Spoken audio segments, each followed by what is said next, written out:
Assalamualaikum warahmatullahi wabarakatuh. Welcome to my video. Kenalkan, nama saya Nadia Fauzia Pratama dengan NIM 8413111010 dari Prodi Akuntansi UICM Bandung. Kali ini saya akan memaparkan video mengenai analisis usulan usaha dalam mata kuliah kewirausahaan. Simak videonya yuk. Pertama, mengenai apa sih produk ide usaha yang akan dianalisis? Produk usaha yang akan saya analisis yaitu saya namai dengan nama cakrukan atau camilan kerupuk ikan. Camilan ini berbahan dasar kerupuk ikan dan dipadukan dengan variasi rasa. Adapun latar belakang mengapa saya memilih produk tersebut, yaitu karena dibuat dengan inovasi dari berbagai variasi camilan di masa kini, juga terinspirasi dari banyaknya penyuka camilan, sehingga menghadirkan ide usaha baru dengan tekstur renyah yang dapat dikonsumsi berbagai kalangan. Berikut harga dari produk cakrukan. Yang pertama, untuk ukuran kecil saya hargai sebesar Rp2.000-Rp3.000 per pieces. Kemudian untuk ukuran yang sedang saya hargai sebesar Rp5.000 per pieces. Terkait target pasar sendiri, saya menargetkan kepada siswa, mahasiswa, karyawan, teman sebaya di lingkungan sekitar. Maka dari itu, harga yang saya tentukan akan ramah di kantong mereka. Yang kedua, penikmat camilan kekinian. Dan yang ketiga, pengguna sosial media dan marketplace.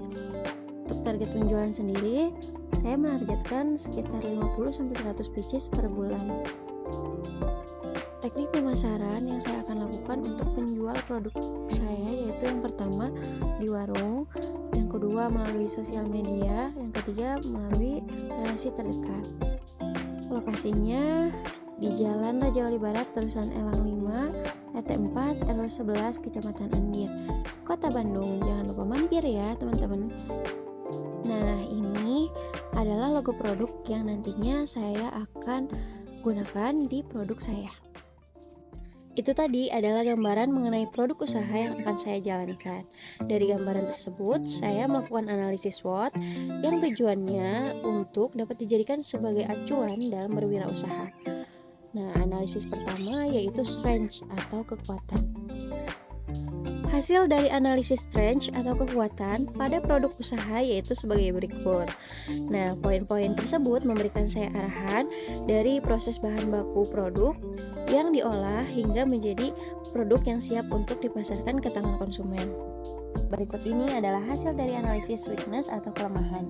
Nah, poin-poin tersebut memberikan saya motivasi dalam menjual suatu produk agar dapat bersaing di dunia bisnis, khususnya bisnis makanan yang saat ini semakin banyak peminatnya.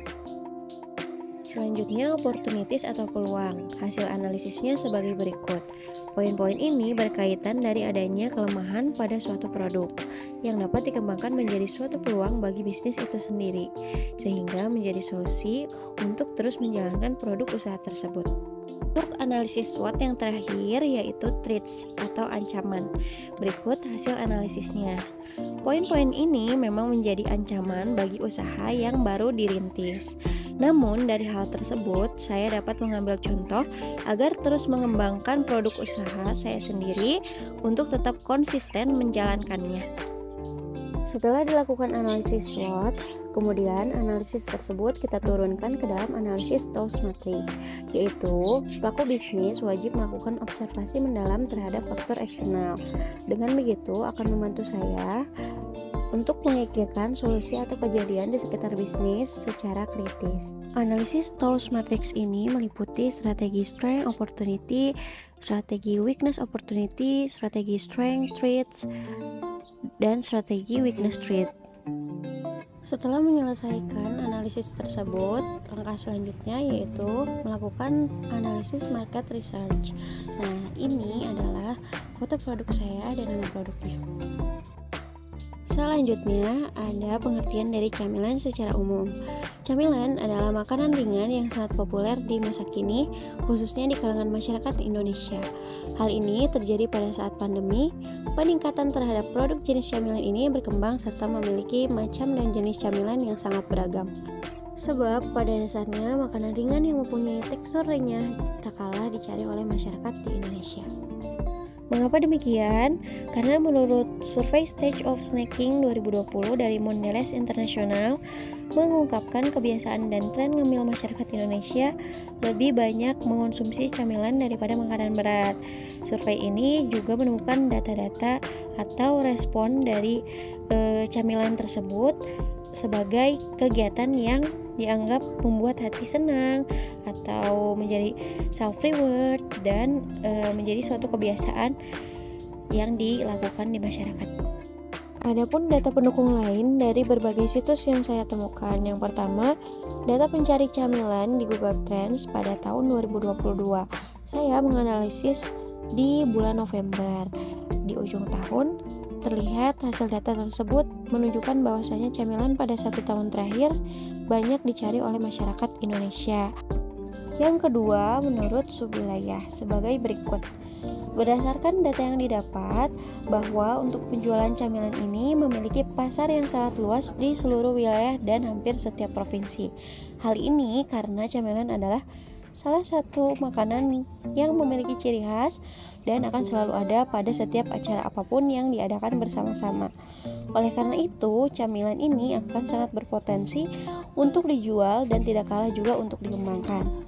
Meskipun persentase tertinggi berada di Jawa Timur dengan persentase 100%, namun besar kemungkinan jika di daerah domisili saya yaitu Jawa Barat, usaha ini juga akan berkembang dengan baik melalui pemasaran yang akan saya lakukan.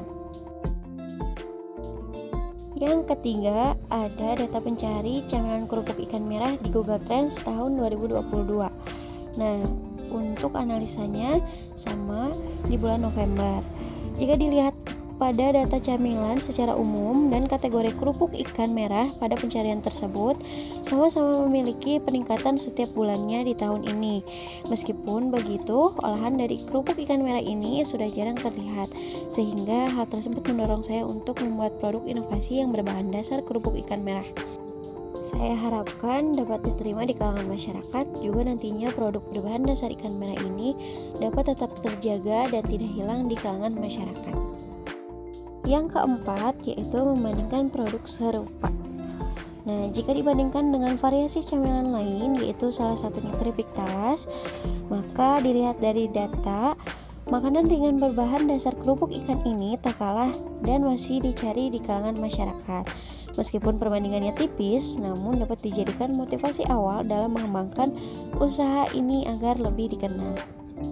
Yang terakhir, ada data berdasarkan survei di masyarakat, yaitu artikel 1 dilansir dari jawapos.com, yang kedua dilansir dari mediaindonesia.com.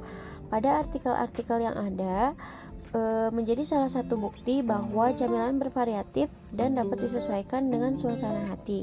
Hal tersebut diyakini masyarakat karena terbukti dan juga dirasakan oleh seluruh masyarakat. Tak heran jika berbagai jenis camilan yang ada mengalami peningkatan dalam penjualan.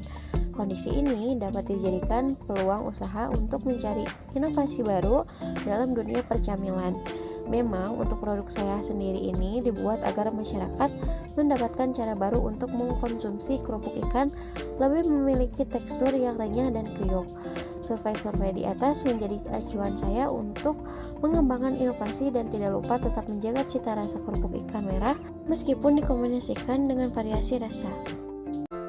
Nah, jadi seperti itulah pembahasan mengenai analisis usulan usaha yang telah dipaparkan. Terima kasih ya sudah menonton sampai akhir.